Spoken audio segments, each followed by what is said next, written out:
नमस्कार। कार्यक्रम हाम्रो वनको प्रतीक्षा गरेर बस्नुभएका सम्पूर्ण श्रोतामा आज पनि हामी आइसकेका छौं। प्राविधिक साथी हरि सुवेदी सँगै आवाजमा छु म पवित्रा पराजुली।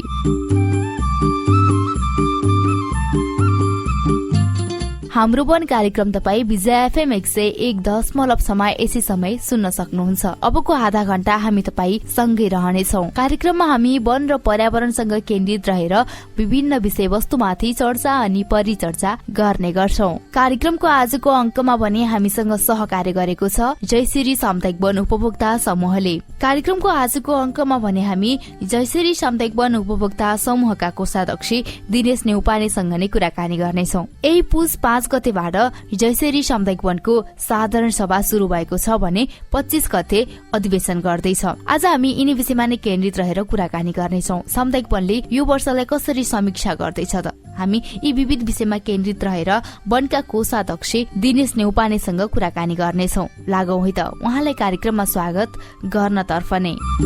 सरलाई स्वागत छ कार्यक्रम हाम्रो वनमा। धन्यवाद। केमा व्यस्त हुनुहुन्छ आज भोलि हाम्रो 5 गतेबाट चाहिँ साधारण सभा तथा अधिवेशनको लागि हामीले अहिले कोभिडको कारणले गर्दाखेरि धेरै भिडभाड नहोस् भन्ने हिसाबले 5 गतेबाटै हामीले बुकलेट तयार गरेर माग फारम भर्ने तथा साधारण सभाको बुकलेट वितरण कार्यक्रम हामीले 5 गतेबाट कर्मिक रूपमा 15 गतेसम्म राखेका छौँ।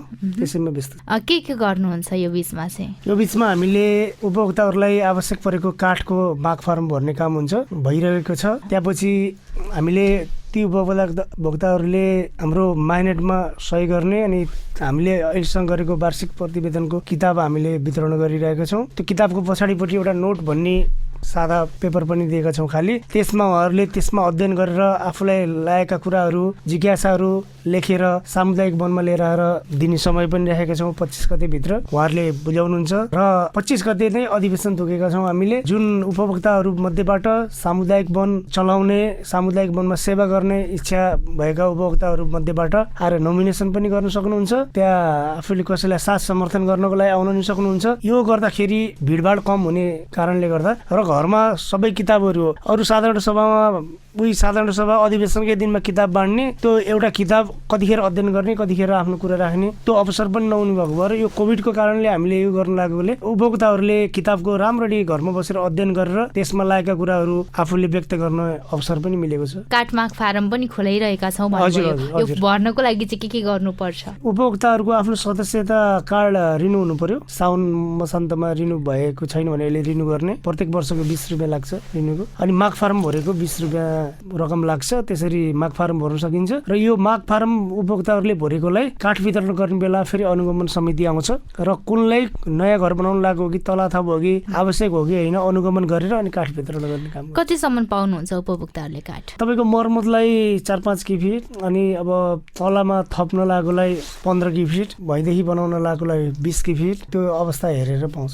कतिपय उपभोक्ताहरूको गुनासो पनि थियो हामीले राम्रोसँग काठ पनि पाउँदैनौँ भन्ने खालका गुनासो पनि गर्नुभएको थियो। अहिले हामी जुन कार्य समितिमा आइसकेपछि उपभोक्ता सदस्यहरूको गुनासो के सुन्नमा आयो भन्दा हामी सदस्य बने मैले चाहिँ काठै पाइएन भन्ने गुनासो धेरै आएको कारणले गर्दा हाम्रो कार्यकालमा हामीले सदस्य बनेको मान्छेलाई समुदायमा कार्ड लिएर आयो भने 4 किफिट काठ प्रत्येक सदस्यलाई दिने भनेर हामीले त्यसरी 4 किफिटको दरले दामासाही बाँड्यौँ र मर्मतलाई छुट्टै, घर बनाउनेलाई अलि 15 किफिट 20 किफिटको दरले कुनै पनि सदस्य सामुदायिक वनमा गएर काठ लिने गरेर नपाएको भन्नेको अहिलेको हाम्रो कार्यकालमा रेकर्डै छैन। दामासाहीले हामीले 4 किफिट र घर बनाउनेलाई 15 किफिट 20 किफिट यसरी हामीले वितरण गरे। यो साल अधिवेशन पनि हो। हजुर। कति साल काम गर्नुभयो भन्नु? कोभिडले गर्दा मलाई 4 वर्ष काम गरायो। अब पनि फेरि यही पदमा उठ्नुहुन्छ या अन्यलाई पालो दिने के छ तपाईँको विचार?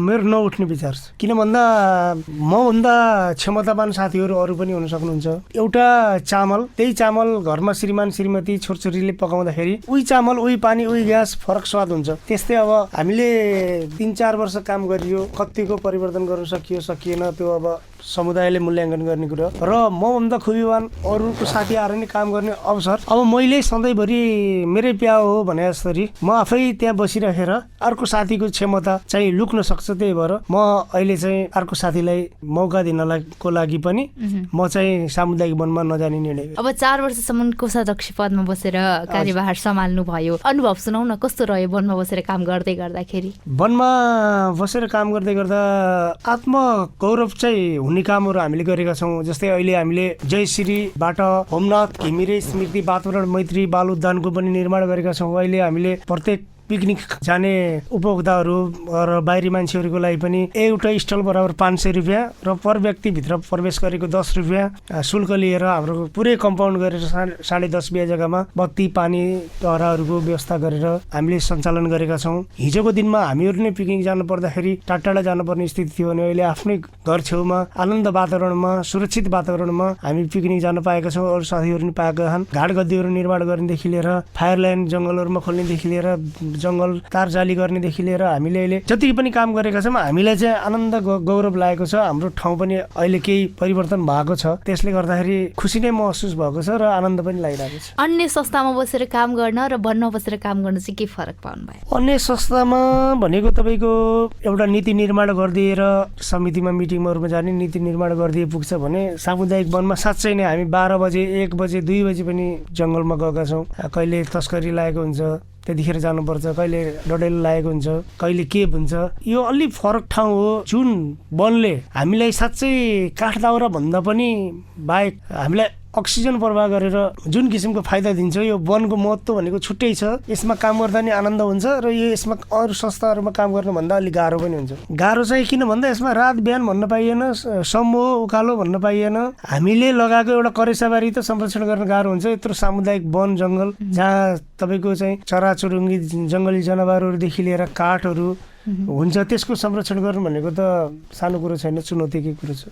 अब 4 वर्षसम्म कोषाध्यक्ष पदमा बस्नुभयो, त्यहाँभन्दा अगाडि पनि वनको सदस्य? म वनको सदस्य कहिले पनि भएको थिइनँ, म उपभोक्ता सदस्य थिएँ, तर कार्य समितिमा बसेर काम गरेको थिएँ। उपभोक्ता हुँदै गर्दाखेरि कसरी मन लाग्यो? अब संस्थामा चाहिँ म एउटा पदमा बसेर काम गर्नुपर्छ भन्ने सोच चाहिँ कसरी आयो? म विभिन्न ठाउँहरू घुमेको थिएँ। घुम्दाखेरि अरू सामुदायिक वनहरूले तपाईँको जामुनखाडीमा कस्तो विकास गरेको छ, अरू सामुदायिक वनहरू विकास भएको देखिरहेको र हाम्रो वन चाहिँ यथास्थितिमा वन संरक्षण त भइरहेको तर वन विकासका कामहरू चाहिँ हुन नसकेको जस्तो महसुस गरेर यसमा गएर केही गर्न सकिन्छ कि परिवर्तन भनेर म चाहिँ सामुदायिक वनमा प्रवेश गरेँ। यस्तो अब वन संरक्षण भयो तर विकास भएन भन्नुभयो, के फरक छ यो संरक्षण गर्नु र विकास गर्नुमा? तपाईँको हाम्रो सोच के हुनु पर्यो भन्दा सामुदायिक वनको जङ्गलमा भएका रुखहरू मात्रै हाम्रो समुदायको सम्पत्ति हो भन्ने सोच चाहिँ गलत सोच, मेरो विचारमा मलाई गलत सोच जस्तो लाग्यो। समुदाय आफैमा सक्षम बनेर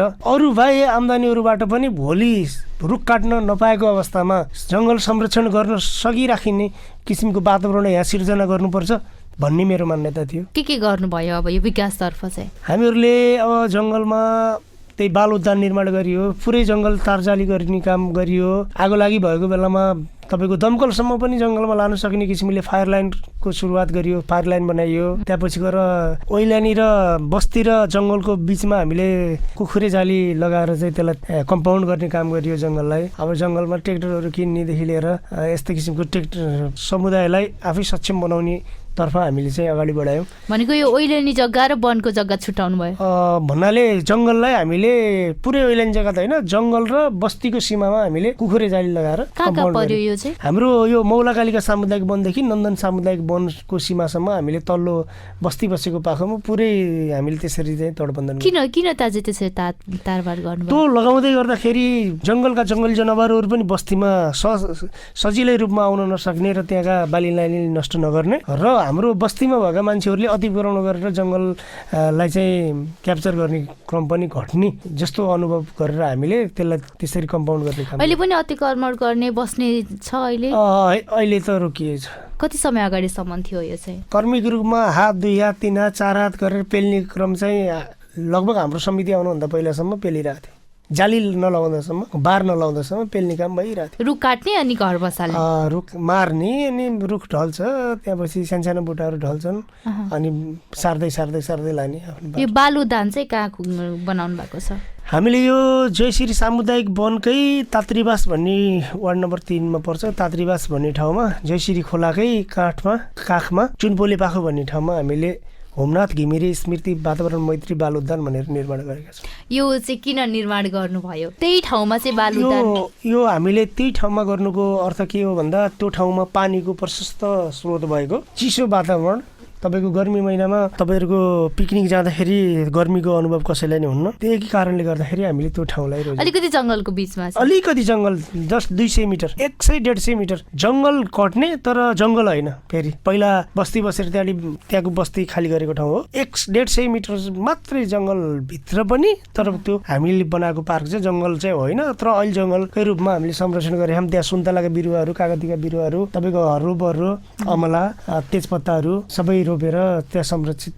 त्यो घुम्न जाँदा बस्न जाँदाखेरि केही डर हुन्छ कि हुँदैन? किन भन्दा हामीले पुरै जग्गालाई कम्पाउन्ड गरेका छौँ। अगाडि गेट राखेका छौँ। हाम्रा 4जना चौकीदारहरूको अहिले अफिसै त्यहीँ बनाऊँ, 2जना कन्टिन्यू, जतिखेर पनि हाम्रो चौकीदारहरू पनि त्यहीँ हुन्छन्। त्यहाँ तपाईँको बच्चा बच्ची लिएर जानुभयो भने त्यो बच्चा बच्ची गेटभन्दा बाहिरबाट अन्त बाहिर निक्लिन नमिल्ने छ। अब अधिवेशन नै गर्दै हुनुहुन्छ, साधारण सभा त 5 गतेबाट सुरु भइसक्यो। कसरी समीक्षा गर्दै हुनुहुन्छ यो वर्षलाई? हाम्रो समुदायको लागि एकदम कालो रात्रि जस्तो हो। हामी 9-10 महिनासम्म हामी केही काम गर्न सकिएन। सामुदायिक वनमा गतिविधिहरू ठप्प रहे कोरोनाको कारणले, कोभिडको कारणले गर्दाखेरि। तापनि हाम्रो बालुदानमा पिकनिक खाने मान्छेहरूको सङ्ख्या चाहिँ अहिले 1-2 ग्रुप 3 ग्रुप यस्तो चलिरहेछ। भने कोभिडले गर्दाखेरि र वैज्ञानिक वनहरूको कारणले गर्दाखेरि जुन देशभरि नै काठहरू काट्ने क्रमहरू अहिले सामुदायिक वनहरूलाई दिइरहेको छैन। त्यसले गर्दा सामुदायिक वनहरूलाई विकासतर्फ चाहिँ लाग्न अलिक गाह्रो भएको महसुस गरिरहेको छु। यो विकास भन्दै गर्दाखेरि समुदायको विकासको लागि हाम्रो यो सामुदायिक वनको भूमिका चाहिँ के रहन सक्छ? कसरी अगाडि बढ्न सक्छ? हामीले यो समुदायको विकासको लागि हामीले सिपमूलक तालिमहरू दिएका छौँ। तपाईँको 3 वर्षसम्म हामीले केटीहरूलाई गरिब विपन्न वर्गका बच्चाहरू 300जना जम्मा गरेर 4वटा केन्द्र बनाएर हामी आफैले समुदायले टिचर राखेर कापी कलमहरू हामीले वितरण गरेर हामीले निःशुल्क ट्युसन पढायौँ। त्यसपछि गएर सिपमूलक तालिमहरू दिइरहेका छौँ। अब कोही गरिब विपन्नहरू बिरामी भयो, औषधि उपचार गर्ने वातावरण भएन भने तिनीहरूलाई हामीले आर्थिक सहयोग पनि गरेका छौँ। तपाईँको बाटाघाटा बनाउने क्रममा पनि हामीले पिच बाटोलाई 200 रुपियाँ मिटर, 250 रुपियाँ मिटर, 150 रुपियाँ मिटर बाटोको साइज हेरी हामीले लगानी गर्ने गर्छौँ। ग्राभल गर्ने बाटोहरूलाई लगानी गर्ने गर्छौँ। अब तपाईँको तालिमहरू, अरू कार्यक्रमहरूमा नि हामीले समुदायलाई हित हुने काममा हामीले सहयोग गर्ने गरेका छौँ सामुदायिक वनबाट। खासमा यो विकास भनेको चाहिँ के हो? तपाईँ विकास केलाई मान्नुहुन्छ? मैले विकास भनेको वास्तवमा के हो जस्तो लाग्छ भन्दा यो बाटा बनाउनु मलाई विकास जस्तो लाग्दैन। बाटोहरू भनेको विकासको पूर्वाधार हो र विकास भनेको चाहिँ हाम्रो समुदायमा भएको मान्छेहरूको चेतनाको विकासलाई नै मैले विकासको रूपमा लिएको छु। त्यही भएर हामीहरूले सबै गरिब विपन्नका बच्चाहरूलाई निःशुल्क ट्युसन कापी कलम हामीले दिएर ट्युसन पढाउने व्यवस्था मिलाएको नै हामीले त्यही चेतनाको विकासलाई नै विकासबाटै हाम्रो देशको, हाम्रो ठाउँको विकास हुन्छ भन्ने सोचेर। चेतनामूलक कार्यक्रम चाहिँ कतिको गर्छ वनले? गरिराख्छौँ हामीले अवेरनेस कार्यक्रम। पहिलो हाम्रो सामुदायिक वनले पहिला टोयलेटहरू बनाउनको लागि पनि हामीले हाम्रो सामुदायिक वनले सहयोग गर्यो कि त्यो पनि चेतनाकै कुरो हो। किन भन्दा तपाईँको दिसा पिसाबहरूबाट रोगहरू फैलिन्छ भन्ने कुरो हो। जस्तै कोभिड लाग्यो भने यसरी बस्नुपर्छ भनेर नि हामीले ठाउँमा सिकायौँ। चेतनामूलक भनेको त यही त हो। यो अधिवेशन चाहिँ हाम्रो चुनावी ढङ्गबाट जान्छ कि सहमतिमा गर्नुहुन्छ? वास्तवमा भन्ने भने म त अहिले सामुदायिकमा म भागै लिन्न भनेको छु होइन। म लिँदा पनि लिन्न। अरू साथीहरूले पनि आफ्नो काम गर्ने क्षमता प्रदर्शन गर्न पाउनु नि पर्छ, काम पनि गर्नुपर्छ भन्ने सोचेर हो। यो भनेको वास्तवमा यो चुनाव गर्ने, यो पार्टीगत, यो पार्टीको मान्छे भनेर हामीले जबसम्म हामीले सामुदायिकहरूमा यस्तो गाउँठाउँमा चाहिँ भोट हालेर जिताउने र पार्टीगत रूपमा चाहिँ जिताइयो भने यो हाम्रो समुदायको विकास कहिले पनि हुन सक्दैन। त्यही भएर सम्पूर्ण श्रोताहरूलाई र हाम्रा उपभोक्ताहरूलाई म के भन्न चाहन्छु भन्दा तपाईँहरूले सामुदायिक वन जस्तो ठाउँमा कहिले पनि पार्टीको मान्छे हो, यो पार्टी भनेर कहिले पनि नहेर्नुहोस्। त्यसको दिमाग कस्तो छ, त्यो दिमागले त्यसले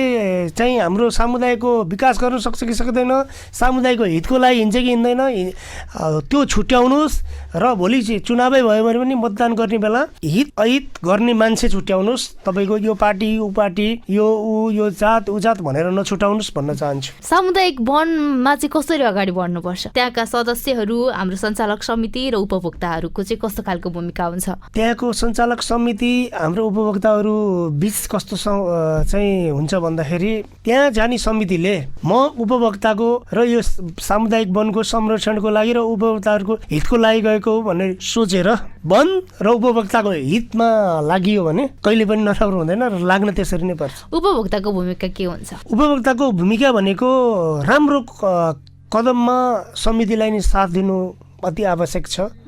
अब तपाईँको चाहिँ उपभोक्ताहरूले तस्करीहरूसित काठ किनिदियो, उपभोक्ताहरूले गरेर चाहिँ साना सालका बुटाहरू काटिदियो भने वन संरक्षण नभएर विनाश हुन जान्छ।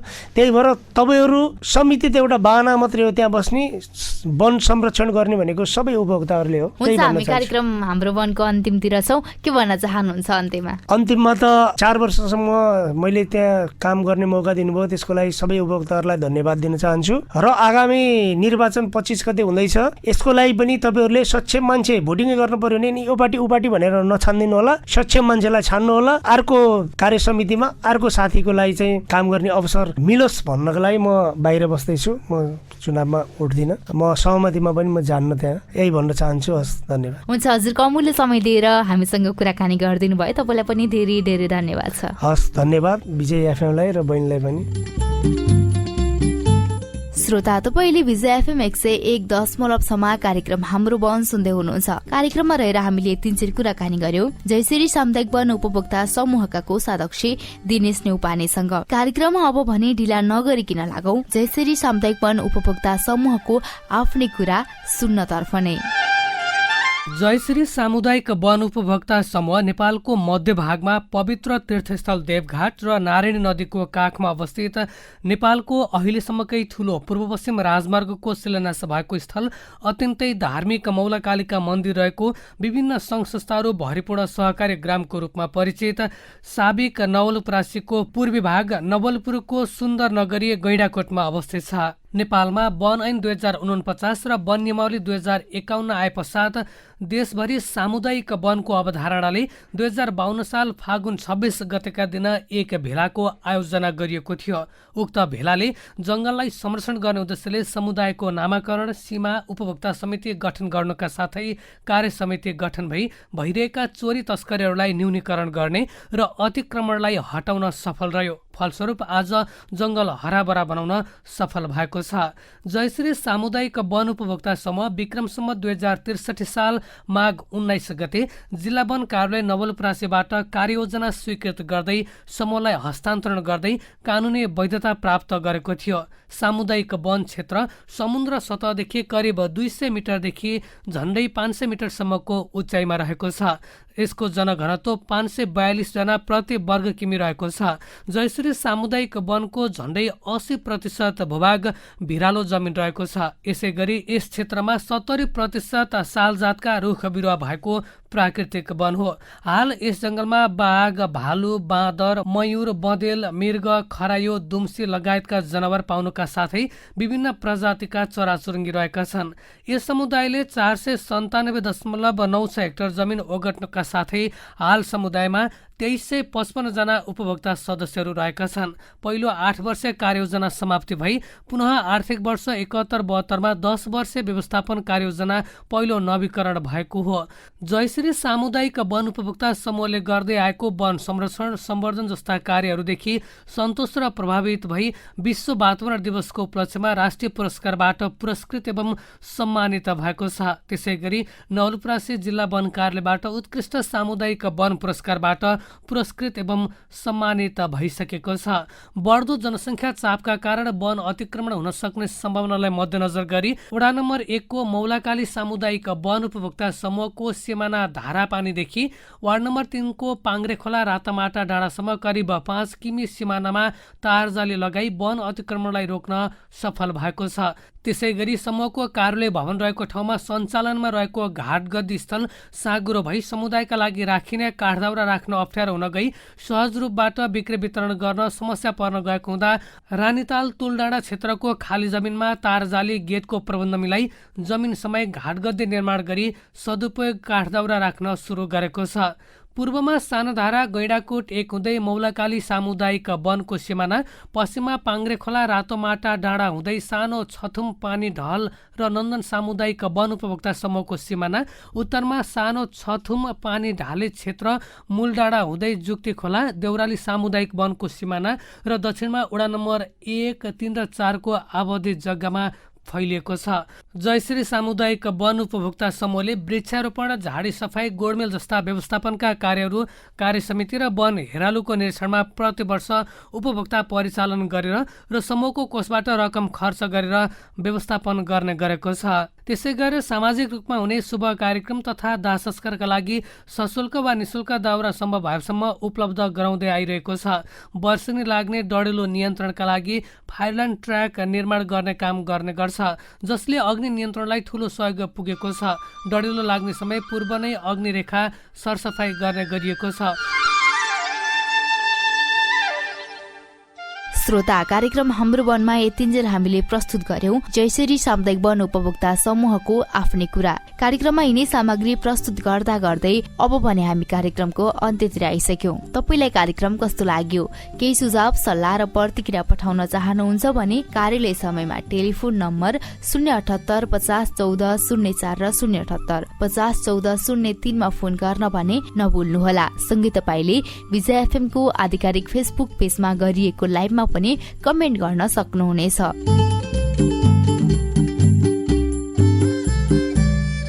हवस् त, यतिन्जेल कार्यक्रम सुनेर साथ दिनुभयो तपाईलाई धन्यवाद। त्यसैगरी धन्यवाद प्राविधिक साथी हरि सुवेदीलाई पनि। कार्यक्रम हाम्रो वनको अर्को अङ्कमा तपाईँ र मेरो भेट हुने नै छ। आजको अङ्कबाट भने म पवित्रा पराजुली बिदा हुन्छु।